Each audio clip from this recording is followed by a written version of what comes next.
ఇక డీటెయిల్స్ చూస్తే ఆంధ్రప్రదేశ్లోని కూటమి సర్కార్లో ప్రజాస్వామ్యం కనిపించడం లేదంటూ తీవ్రస్థాయిలో ఫైర్ అయ్యారు మాజీ సీఎం వైఎస్ జగన్.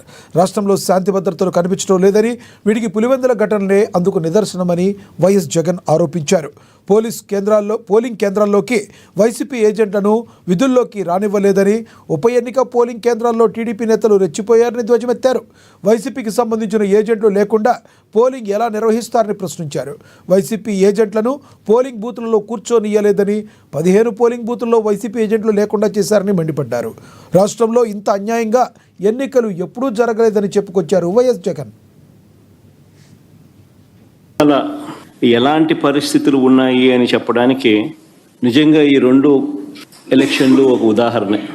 అసలు మొట్టమొదటిసారిగా బహుశా రాష్ట్ర చరిత్రలో ఎప్పుడు జరిగి ఉండదేమో, బూతుల్లో పార్టీకి సంబంధించిన ఏజెంట్ లేకుండా వైఎస్ఆర్సీపీ ప్రతిపక్ష పార్టీ పులివెందుల రూరల్లో జరిగిన జెడ్పీటీసీ స్థానానికి జరిగిన ఎన్నికల్లో 15 బూతుల్లో ఉన్న 15 బూతులకు ఎన్నిక జరిగి రూరల్ మండలంలో 10,600 ఓట్లకు సంబంధించిన ఎన్నిక.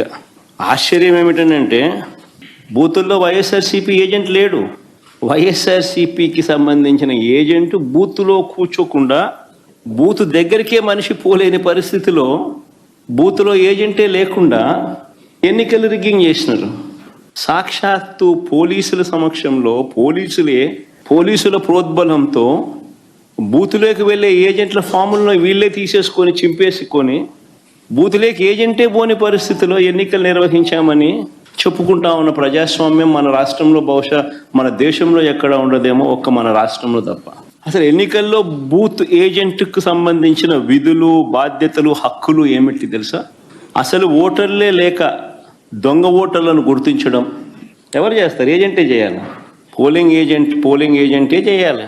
బూత్లో ఉన్న పోలింగ్ ఏజెంటే ఆయనకు సంబంధించిన విధులు, బాధ్యతలు, హక్కులు ఏమిటి అని అంటే అసలు ఓటర్లా లేక దొంగ ఓటర్లా అని గుర్తించడం, ఓటర్ల జాబితాను తనిఖీ చేయడం, అక్రమాలు, బెదిరింపులు, ప్రలోభాలు పెట్టడాలు, ఫేక్ ఓటర్లు ఉంటే వాటిపై అక్కడే ఉన్న ప్రిసీడింగ్ అధికారికి వెంటనే చెప్పి వాటిపై ఫిర్యాదులను అధికారికంగా నమోదు చేయడం, ఇవన్నీ పోలింగ్ ఏజెంట్ బాధ్యతలు. ఇవే వివరాలు పార్టీకి కూడా తెలియజేయడం. రాష్ట్రంలో ఇవాళ ఎలాంటి పరిస్థితి